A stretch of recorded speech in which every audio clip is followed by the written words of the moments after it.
하나님 말씀은 히브리서 13장 보겠습니다. 9절부터 14절까지 봅니다.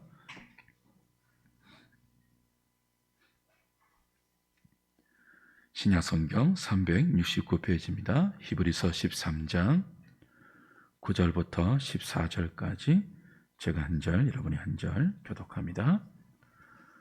여러 가지 다른 교훈에 끌리지 말라. 마음은 은혜로서 굳게 하며 아름답고 음식으로서 할 것이 아니니 음식으로 말미암아 행한 자는 유익을 얻지 못하였느니라.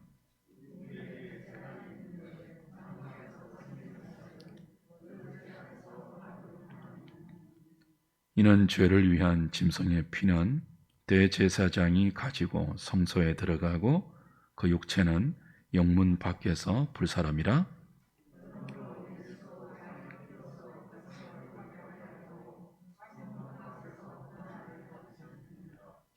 그런즉 우리도 그의 치욕을 짊어지고 영문 밖으로 그에게 나아가자. 우리가 여기에는 영구한 도성이 없으므로 장차 올 것을 찾나니. 아멘.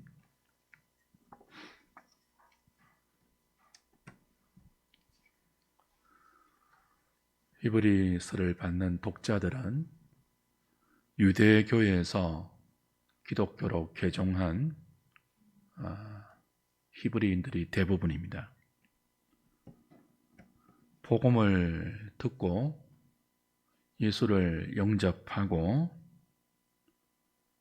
신앙생활을 시작한 이들의 처음 믿음은 뜨거웠습니다. 그러나 계속되는 로마의 박해와 유대 동족들의 핍박이 심해지자 그들은 처음 믿음에서 뒤로 물러나 심각한 영적 침체에 빠져 있었고, 심지어 다시 유대교로 돌아가는 배교자들도 생겼습니다. 유대교는 예수를 그리스도로 믿지 않습니다. 여전히 구약의 제사와 의식법을 자기 신앙의 가장 중요한 핵심으로 삼고 있죠. 히브리서 내내 유대교가 중요하게 생각하는 구약의 인물들과 제사와 의식법들을 예수 그리스도와 비교해서 설명하는 이유가 바로 유대교로 다시 돌아가려고 하는 유혹을 받고 있는 자들을 설득하기 위해서입니다. 천사와 예수님을 비교했죠. 모세와 예수님을 비교했고요. 아론과 예수님을 비교했습니다. 천사, 모세, 아론은 유대교에서 굉장히 중요한 신앙의 요소예요. 그리고 또 한 가지, 유대교가 예수를 그리스도로 믿지 않기 때문에 아직 구약에서 명했던 제사들을 제단에서 제물로 바쳐 드리죠. 그래서 구약의 제사들을 예수 그리스도와 비교해서 설명했습니다. 구약의 모든 제사는 그리스도가 십자가로 성취하셨다. 그리고 구약의 제사들을 집례했던 인간 대제사장과 멜기세덱의 반차를 따른 하늘의 대제사장이신 예수 그리스도를 비교해서 예수님이 비교가 되지 않는 탁월하고 우월하고 그리고 높고 위대하신 분임을 논증했죠.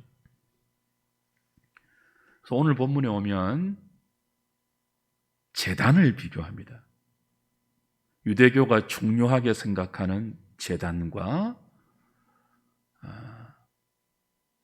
그들과 다른 기독교의 제단을 이야기합니다. 말씀드린 것처럼 유대교 신앙은 구약의 제사를 그대로 받아서 신앙의 핵심으로 삼고 있기 때문에 제단을 떠난 유대교 신앙은 생각할 수가 없어요. 그만큼 제단이 중요합니다. 그 유대교에서 기독교로 개종한 사람들은 어릴 때부터 눈에 익어왔던, 몸에 익혀왔던 이 제단 중심의 신앙을 포기하고 이제는 제단이 없는 그리스도의 말씀으로 하나님을 예배하는, 예수를 믿는 믿음을 보이지 않는 제단으로 삼고 하나님께 나아가는 기독교 신앙을 택했죠. 유대인들의 입장에서 제단을 버리고 제단이 없는 기독교로 개종하는 것은 놀라운 일입니다. 신앙 전체를 바꾸는 것이고 그의 삶 전체를 뜯어 고치는 가히 혁명에 가까운 일이죠. 그런데 이렇게 혁명적인 삶의 전환을 가져왔던 히브리서 독자들이 고난이 길어지고 고난의 강도가 점점 심해지자 믿음의 회의가 찾아왔습니다. 영적 침체가 찾아오고 의심이 들기 시작하니까 어릴 때부터 익혀왔던 눈에 보이는 제단 중심의 신앙이 생각이 났습니다. 그리고 그런 생각에 거짓 교사들이 불을 지폈습니다. 기름을 끼얹었습니다. 예수만 믿어서는 안 되고 제단에서, 눈에 보이는 제단에서, 눈에 보이는 제사의 의식들을 통해서 우리의 마음을 굳게 해야 된다 라는 거짓된 가르침으로 독자들을 흔들고 있었죠. 예전에 우리가 예수 믿었을 때, 지금은 조금 덜하지만 그 불신자들로부터 많이 들었던 핍박과 욕이 있죠. 이 조상도 모르는 것들, 조상 제사를 우리가 거부하니까, 그죠? 너는 조상도 없느냐? 조상도 모르느냐? 그런 핍박을 많이 받았던 것처럼 초기 그 유대교에서 개종한 그리스도인들도 유대인들로부터 이런 핍박을 많이 받았어요. 너는 제단도 없이 어떻게 신앙생활을 하느냐? 아니, 제단 없는 것이 무슨 신앙이냐? 하나님을 섬기는 사람이 어떻게 제단이 없느냐? 말도 되지 않는다. 그런 핍박과 그런 욕들을 많이 들었죠.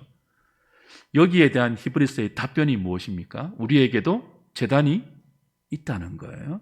10절을 다시 보십시오. 우리에게 제단이 있는데 장막에서 섬기는 자들은 그 제단에서 먹을 권한이 없나니. 이 속죄 제사의 제단을 설명하는, 인용해서 설명하는 내용입니다. 이미 히브리서 저자는 8장, 9장, 10장에서 우리의 제단은 눈에 보이는 구약의 놋제단이 아니라 예수 그리스도가 우리의 제단이 되신다고 설명한 바가 있습니다. 구약의 제단은 예수 그리스도를 바라보는, 예수님의 십자가를 내다보는 모형과 그림자일 뿐이다. 그렇게 길게 설명했습니다. 예수님이 때가 되어서 우리를 위한 대제사장으로 오셔서 몸소 자신이 제물이 되셔서 제단에 올라갔죠. 그게 갈보리의 십자가입니다.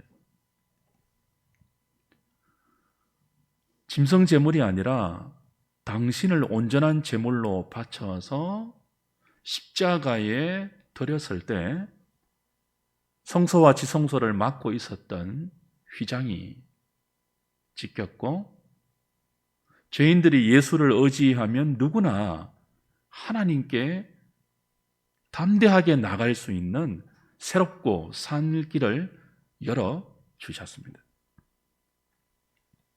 예수님은 십자가로 구약의 모든 제사가 바라보는 구원의 의미를 성취해 주셨습니다. 예수님은 우리를 위한 대제사장이며 완전한 속죄 제물이며 동시에 보이지 않는 제단입니다. 이제 우리는 눈에 보이는 제단에 나아가 불완전한 짐승을 잡아서 제물로 드리며 하나님께 나아가지 않습니다.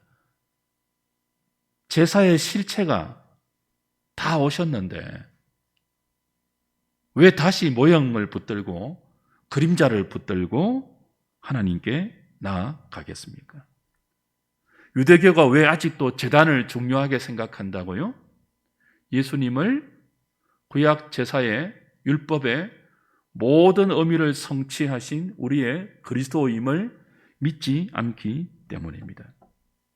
이들을 향하여서 저자는 힘주어 말합니다. 다시 9절이죠. 여러 가지 다른 교훈에 끌리지 말라. 유대교의 이런 제단을 중심으로 한 신앙의 요소들, 그것들을 가르치는 교훈들을 의미해요. 마음은 은혜로서 굳게 함이 아름답고 음식으로서 할 것이 아니니 음식으로 말미암아 행한 자는 유익을 얻지 못하였느니라. 우리에게 제단이 있는데 장막에서 섬기는 자들은 그 제단에서 먹을 권한이 없나니 이는 죄를 위한 짐승의 피는 대제사장이 가지고 성소에 들어가고 그 육체는 영문 밖에서 불사름이라. 마음은 은혜로서 굳게 함이 아름답대요. 음식으로서 마음을 굳게 해서는 안 된다고 합니다. 그 눈에 보이는 제단에서 눈에 보이는 제사의 의식을 드리는 것이 경건해 보이잖아요. 보이니까. 우리 손으로 직접 할 수 있으니까. 어떤 거룩한 절차를 따라서 종교의 의식을 행하니 그런 것들로 마음을 굳게 하려고 할 수 있거든요. 그리고 제사를 다 드리고 나서 음식을 함께 먹음으로 더 하나됨을 확인하는 그런 것이 우리의 마음을 훨씬 더 굳게 할 수 있다고 가르쳤던 거죠.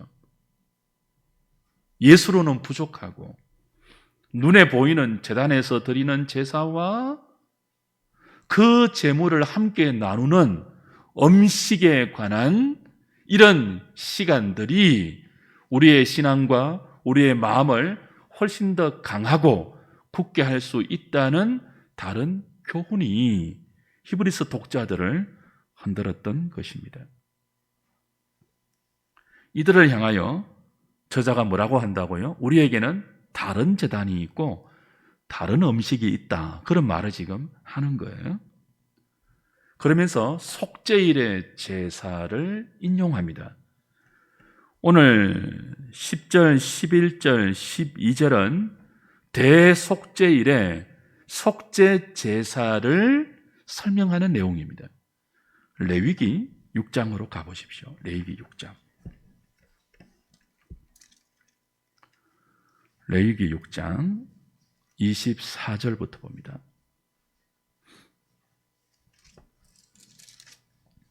속죄 제사를 이렇게 설명해요. 154페이지 24절부터 30절까지 봅니다. 여호와께서 모세에게 말씀하여 이르시되 아론과 그의 아들들에게 말하여 이르라. 속죄제의 규례는 이러하니라. 속죄제 제물은 지극히 거룩하니 여호와 범제물을 잡는 곳에서 그 속죄제 제물을 잡을 것이요 죄를 위하여 제사드리는 제사장이 그것을 먹되 곧 회막들 거룩한 곳에서 먹을 것이며 그 고기에 접촉하는 모든 자는 거룩할 것이며 그 피가 어떤 옷에든지 묻었으면 묻은 그것을 거룩한 곳에서 빨 것이요 그 고기를 토기에 삶았으면 그 그릇을 깨트릴 것이요 유기에 삶았으면 그 그릇을 닦고 물에 씻을 것이며 제사장인 남자는 모두 그것을 먹을지니 그것은 지극히 거룩하니라. 그러나 피를 가지고 회막에 들어가 성소에서 속죄하게 한 속죄제 제물의 고기는 먹지 못할지니 불사를 지니라. 이 부분을 이제 히브리서 저자가 인용하면서 유대계의 속죄 제사와 기독교의 또 다른 제단의 예배를 비교하는 거죠. 구약의 속죄 제사는요, 두 가지가 있어요. 하나는 24절부터 29절까지 말하고 있는 평상시의 속죄 제사예요. 율법을 받았잖아요. 언약의 법을 받고 그대로 살아야 하는데 그대로 못 살 때 죄가 드러나지 않습니까? 그럼 그 죄를 용서받기 위해서 평소에도 속죄 제사를 놋 제단에서 드립니다. 그 놋 제단에서 번제단이죠. 그 성막을 요즘 우리 출애굽기 묵상할 때 성막 배우고 있지 않습니까? 그 성막 안을 동쪽 문을 열고 들어가면 가장 먼저 눈에 보이는 것이 크다란 놋 제단이에요. 거기서 이제 속죄제와 번제의 제물을 태우죠. 평상시의 속죄 제사는 속죄 제사를 그 제물로 드리고 나서 제사장이 그 속죄제의 제물 고기를 먹을 수 있었습니다. 먹도록 하셨어요. 그러나 30절 그러나 어떤 속죄 제물을 먹지 못합니까? 피를 가지고 회막에 들어가 성소에서 속죄하게 한 속죄제 제물의 고기는 먹지 못합니다. 이 속죄제는 평상시의 속죄 제사가 아니라 1년에 단 한 차례 대속죄일에 제사장이 제물의 피를 가지고 성소에 들어가서 백성들을 거룩하게 하고 나머지 제물의 내장은 번제단에서 다 태우고 기름과 간과 꺼풀 이런 것들, 그죠?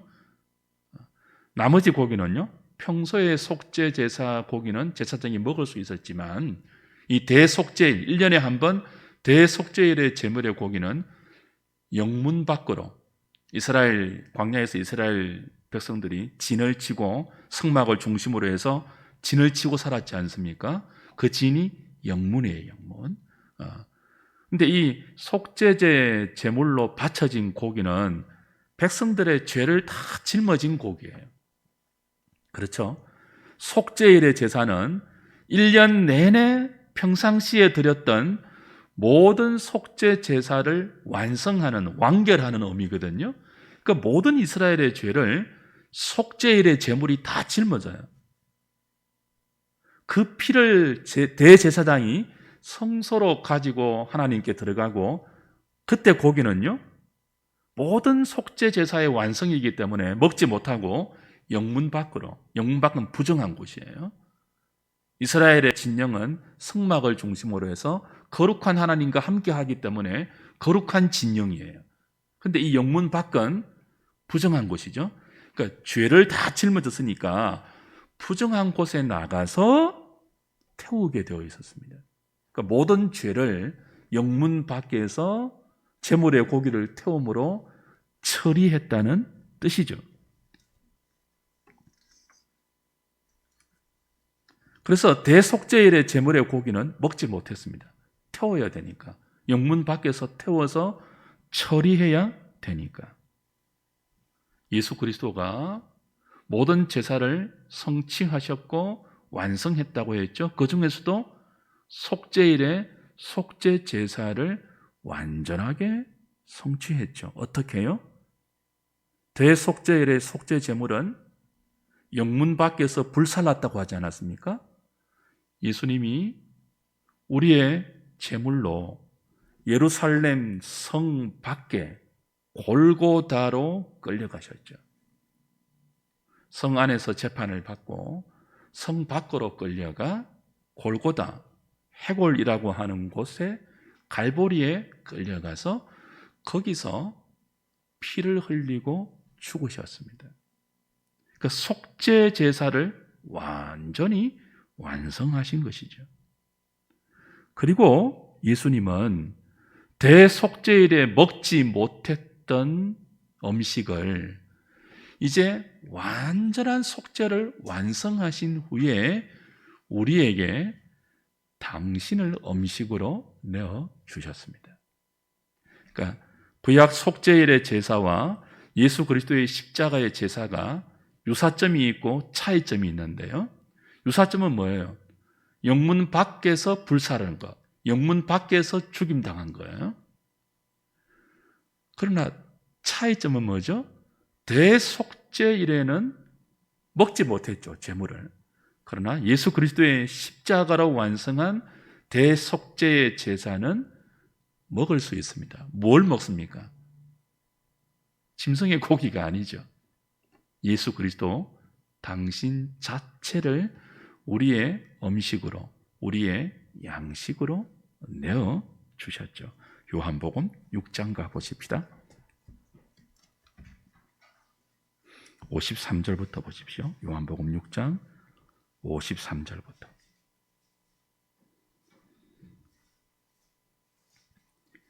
예수께서 이르시되 내가 진실로 진실로 너희에게 이르노니 인자의 살을 먹지 아니하고 인자의 피를 마시지 아니하면 너희 속에 생명이 없느니라.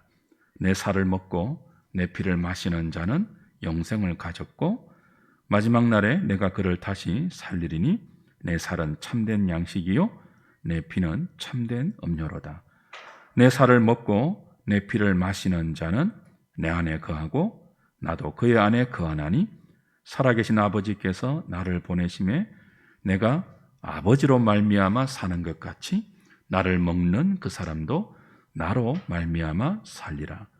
이것은 하늘에서 내려온 떡이니 조상들이 먹고도 죽은 그것과 같이 아니하여 이 떡을 먹는 자는 영원히 살리라.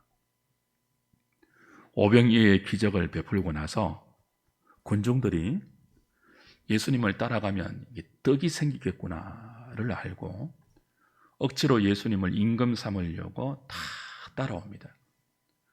그들에게 하신 말씀이 요한복음 6장의 말씀이에요. 너희가 나를 찾는 것은 썩을 양식을 구하기 위해서 찾는구나. 그 참된 양식은 너희들이 기대하는 더 많은 떡과 더 많은 양식이 아니라 나다. 나는 하늘로부터 내려온 생명의 떡이다 라고 이야기하면서 나를 먹어야 한다 하시는 장면이 요한복음 6장이에요. 그 오병이어의 기적은 단순히 배고픈 사람에게 떡을 주시는 기적이 아니에요.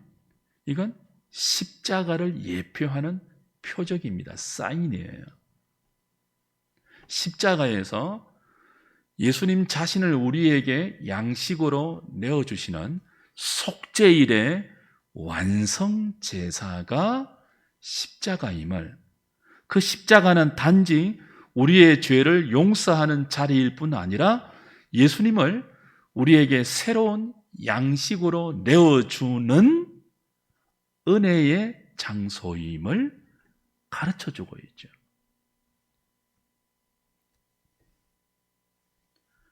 구약 속죄일에는 먹지 못했던 음식을 예수 그리스도가 완성하신 십자가의 속죄 제사로 우리는 이제 먹을 수 있습니다. 구약의 유대교 신자들은 눈에 보이는 제단을 중요하게 여기고 그 제단에서 드리는 제사를 핵심으로 여기지만 속죄 제사의 제물을 먹지 못하잖아요. 먹을 권한이 없어요. 그러나 이제 인간 대제사장을 통해서 하나님께 나가지 않고 하늘의 큰 대제사장인 예수를 믿는 믿음으로 하나님께 나가는 자는 유대교 신자와 구약의 성도들이 먹지 못했던 참된 양식을 예수 그리스도로 먹고 마실 수 있는 제단이 우리에게 있다는 거죠. 눈에 보이는 제단이 아니라 조각목으로 만들고 놋으로 덮어 씌운 놋제단이 아니라 보이지 않는 우리 위해서 죽으시고 우리 위해서 살아나셔서 당신의 살과 피를 우리의 참된 양식과 음료로 내어주신 예수 그리스도가 우리의 제단이 되고 예수 그리스도가 우리의 제물이 되며 예수 그리스도가 우리의 큰 대제사장이 되시는 새로운 제사, 새로운 예배, 믿음으로 드리는 말씀을 들으면서 하나님께 나아가는 그 말씀을 우리의 생명으로 삼고 그 말씀을 우리의 유일한 믿음의 원천으로 삼는 새로운 제단이 우리에게 있나니 말씀하고 있습니다. 예수를 먹는 것이 뭘까요? 내 살을 먹어야 된다. 인자의 살을 먹지 않고 인자의 피를 마시지 않는 자는 나와 상관이 없다고 하셨거든요. 초기 기독교인들은 이런 말씀 때문에 굉장히 오해를 많이 받았습니다. 저 사람들은 모여서 사람의 살을 뜯어먹는다 하더라. 사람의 피를 마신다 하더라.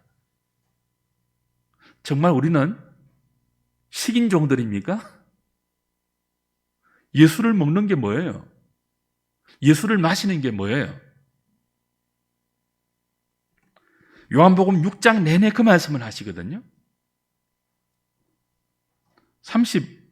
요한복음 6장 35절 보십시오. 크게 두 가지를 말씀해요. 하나는 예수를 믿어야 영생을 얻는다는 말씀을 하고, 하나는요, 예수를 먹어야 영생을 얻는다는 말씀을 두 골자로 해서 요한복음 6장 전체가 진행이 되는데 35절 보십시오. 6장 35절.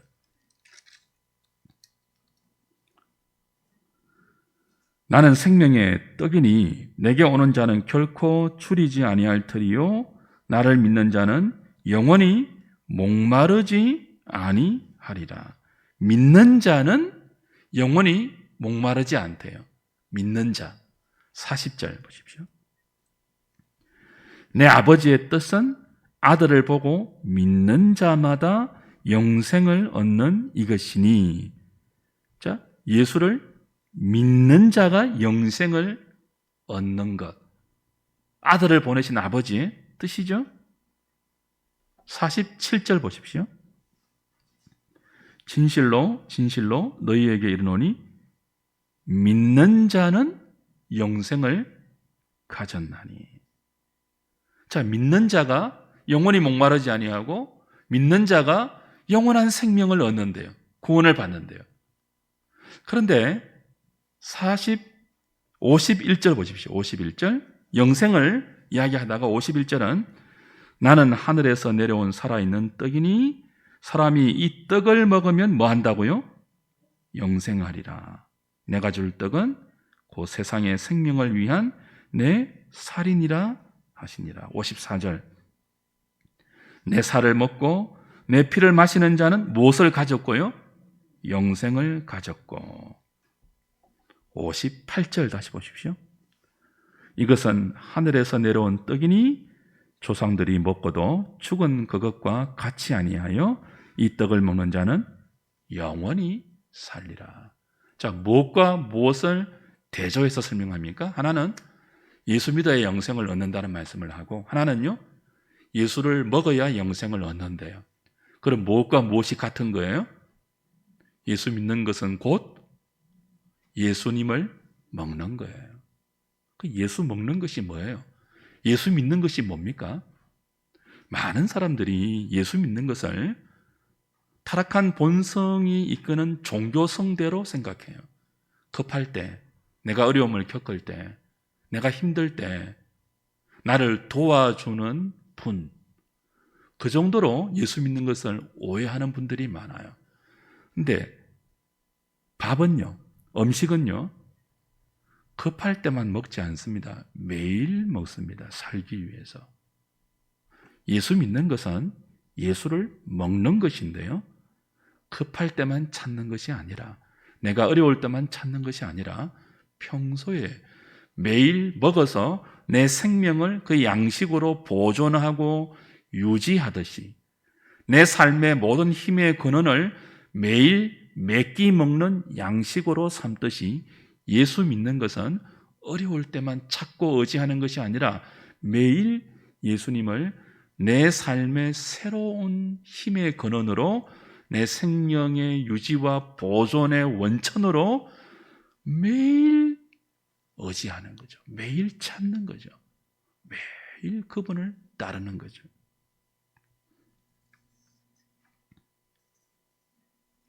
그렇게 사는 것이 영생입니다. 유일하신 참 하나님과 그가 보내신 자 예수 그리스도를 먹고 마심으로 그를 아는 생명에 동참하는 거죠.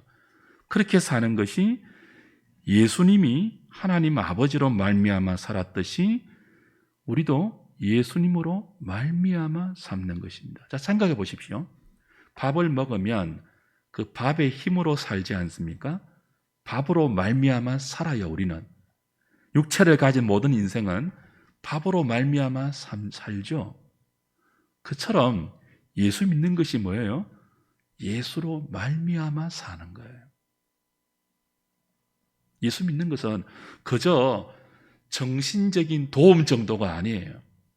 힘들고 어려운 세상의 위로 정도가 아니에요. 예수로 말미암아 삼는 거예요. 예수가 아니면 내 삶에 어떤 힘도 생기지 않는 거예요. 우리를 살게 하는 양식은 예수님이죠. 우린 다른 사람과 똑같이 밥을 먹습니다. 겉으로 볼 때는 다른 사람과 똑같이 물을 마셔요. 그러나 우리에게는 세상이 알지 못하는 다른 양식이 있고 다른 음료가 있습니다. 누구입니까? 예수 그리스도입니다. 우리에게는 유대교가 알지 못하는 다른 제단이 있습니다. 어떤 제단입니까? 예수 그리스도입니다. 우린 매일 예수님의 살을 먹습니다. 우린 매일 예수님의 피를 마십니다. 자신의 삶 전체를 하나님께 드려서 예수로 말미암아 삽니다. 우린 더 이상 자기의 기질이나 자기의 기분이나 자기의 생각대로 살지 않습니다. 자기로 말미암아 살지 않습니다. 겉으로 보기에는 어제와 똑같죠. 똑같이 먹고 똑같이 마시고 똑같은 일상을 살지만 예수를 먹는 또 다른 제단의 신앙생활을 하는 기독교인들은 속이 달라집니다. 먹는 것이 달라지면 삶이 달라지잖아요. 몸이 아플 때 먹는 것을 바꾸어서 체질을 개선하라고 하잖아요. 매일 예수를 먹으면요, 겉은 그대로인데 체질이 달라집니다. 속 사람이 달라집니다. 어제와 똑같은 세상을 사는 것처럼 보여도 이제는 자기를 위해서 살지 않습니다. 나를 위해서 십자가에 돌아가시고 다시 사신 하나님의 아들을 믿는 믿음으로 삽니다. 그것이 예수를 먹고 예수를 마셔서 예수로 말미암는 삶이죠. 예수를 먹지 않을 때는요, 정욕이 이끄는 대로 살았습니다. 예수를 먹기 시작하면서부터 우리는 바뀝니다. 왜냐하면 예수님이 예수를 먹는 그 사람 안에 거하기 때문입니다. 예수를 먹는 순간부터 우리는 참된 만족이, 참된 행복이 무엇인지를 깨닫게 됩니다. 우리의 입에서 불평과 원망과 분노가 그치기 시작하고 십자가에서 나를 위해서 죽으시고 나를 위해서 부활하신 예수 그리스도의 구원의 은총을 깨닫고 감사가 나오기 시작합니다. 예수를 먹으면 나는 죽고 내가 먹은 예수가 내 안에서 삽니다. 다시 내 안에 나의 자아가 펄펄 살아서 날뛰는 순간 그리스도가 더 이상 역사하지 않는다는 두려움을 알게 됩니다. 그래서 예수를 먹는 자는 날마다 자신을 쳐서 복종시킵니다. 나는 죽고 내 안에 내가 먹은 예수가 생명으로 역동합니다. 예수를 먹는 사람들, 예수 믿는 사람들은 그 사람은 똑같아요. 날마다 속사람이 새로워집니다. 세상이 알지 못하는 양식을 먹기 때문이며 세상이 알지 못하는 음료를 먹기 때문입니다. 그에게는 영생이 있습니다. 너무나 존귀한 삶이 믿음으로 새롭게 시작됩니다. 그것이 우리에게 있는 새로운 제단, 예수를 믿는 믿음의 예배로 하나님께 나아가 예수로 말미암는 삶을 걸어가는 기독교인들의 영광입니다. 복이고 참된 만족이고 감사입니다. 교회를 다니는데 예수를 먹지 않으면, 예수로 말미암는 삶을 믿음으로 시작하지 않으면 생각이 변하지 않습니다. 몸은 여기 앉아 있는데 생각이 안 변해요. 여전히 썩을 양식을 위해서 자신을 다 던집니다. 썩지 아니하는 양식이 예수로 말미암아 우리에게 허락되어 있는데, 그 예수님을 먹지 않는 사람은 눈에 보이는 제단을 의지하고 눈에 보이는 어떤 종교 형식으로 자기를 치장하는 데서 그치고 있다면, 그래서 예수 먹는 것이 무엇인지 모른다면, 예수가 하나님으로 말미암아 살았듯이 우리도 예수로 말미암아 사는 믿음의 삶이 무엇인지를 모르는 사람들은 여전히 자신의 인생 전부를 이 세상에서 썩을 양식을 더 많이 확보하기 위해서 애를 쓰고 고군분투하죠.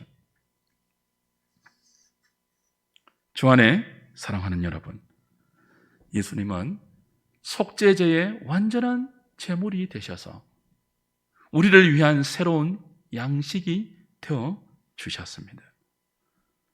사람들은 눈에 보이는 제단에 나와서 그럴듯한 의식을 통하여 제사를 드리고 만족함을 느끼고 드려진 제물을 함께 나누어 먹으면서 뿌듯함을 느끼며 돌아갑니다.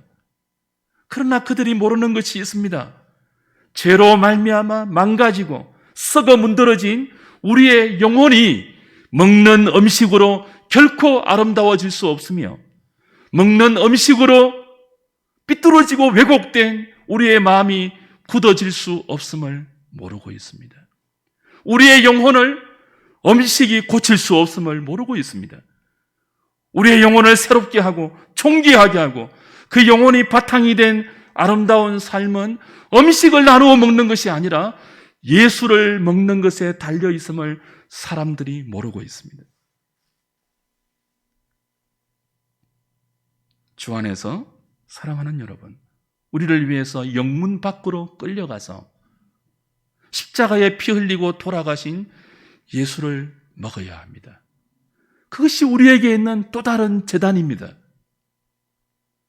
다른 교훈들은, 유대교의 율법주의는 그럴듯한 눈에 보이는 종교 형식을 여전히 그들의 신앙의 핵심으로 삼고 눈에 보이는 것을 의지해서 마음에 은혜를 끼치려고 합니다. 그러나 예수를 먹는 사람은 철저하게 그리스도의 말씀을 듣고 그 말씀으로 말미암아 우리 안에 말씀으로 역사하시는 하나님의 생명을 우리의 영생으로 누리고 경험하죠. 인자가 온 것은 양으로 하여금 생명을 얻게 하되 풍성히 얻게 하려 하심이라고 했습니다.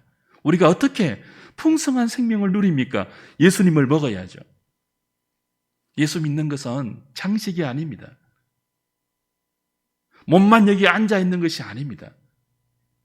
예수로 말미암아 사는 것입니다.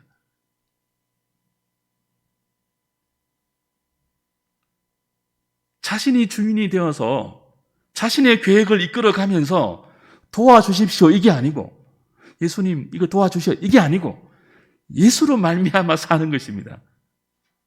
예수로 시작하고 예수로 죽는 것입니다. 그래서 어떤 요구가 주어지죠? 오늘 히브리 13장 13절 보십시오.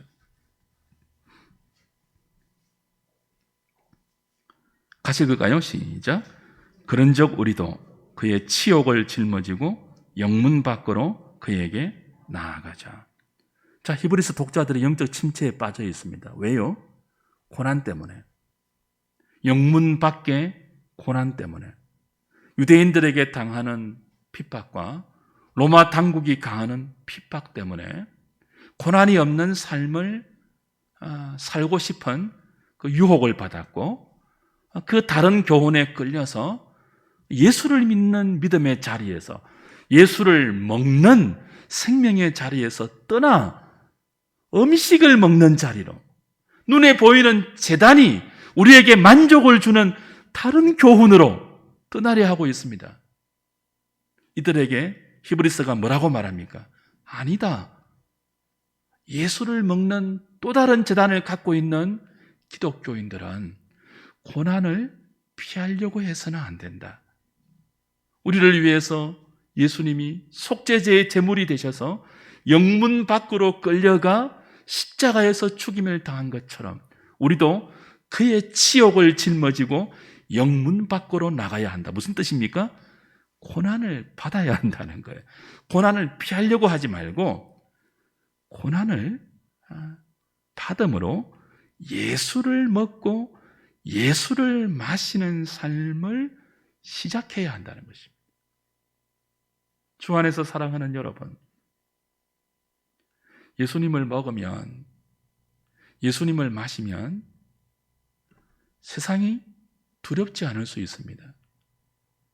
세상은 이미 우리가 믿는 예수를 미워한 곳이고, 세상이 주는 고난을 두려워해서 예수 믿는 신앙을 숨기고 언닉한 제자로 사는 것이 아니라 예수님을 먹으면 예수와 함께 그의 치욕을 짊어지고 우리가 받는 삶의 고난을 이상하게 여기거나 부끄러워하지 않고 오히려 그 고난으로 말미암아 생명의 주를 더욱더 가까이 대하면서 호흡마저도 예수님을 마시고 예수님을 먹는 예수로 말미암는 삶을 시작하게 되는 것이죠. 왜 그럴 수 있습니까? 14절은 이렇게 설명해요. 우리가 여기에는 영구한 도성이 없으므로 장차 올 것을 찾나니.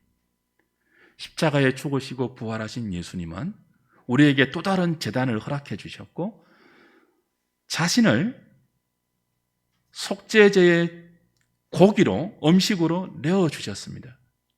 그 예수를 먹는 사람은 이 세상을 영구한 도성으로 삼지 않습니다. 여기에서 더 많은 음식을 더 잘 먹고 잘 사는 것으로 우리의 성을 쌓지 않습니다. 우리의 대제사장 되시는 예수님이 인도하는, 손으로 짓지 아니하는 영구한 도성이 있음을 알고 땅을 살지만 그 영구한 도성이 있는 하늘을 소망하고 하늘을 기다리면서 찾으면서 살죠. 이런 사람이 아름다운 사람들입니다. 이런 사람들이 죄를 이길 수 있고 또 다른 교훈에 미혹당하지 않을 수 있습니다. 오늘 이 말씀을 마음에 받으면서 나는 예수를 먹고 있는지, 예수로 말미암아 살고 있는지 돌아보시면서 예수를 먹는 자리로, 예수님이 우리의 힘과 소망이 되는 그 믿음의 자리로 담대하게 나아가는 저와 여러분 다 되시기를 주님의 이름으로 부탁을 드립니다.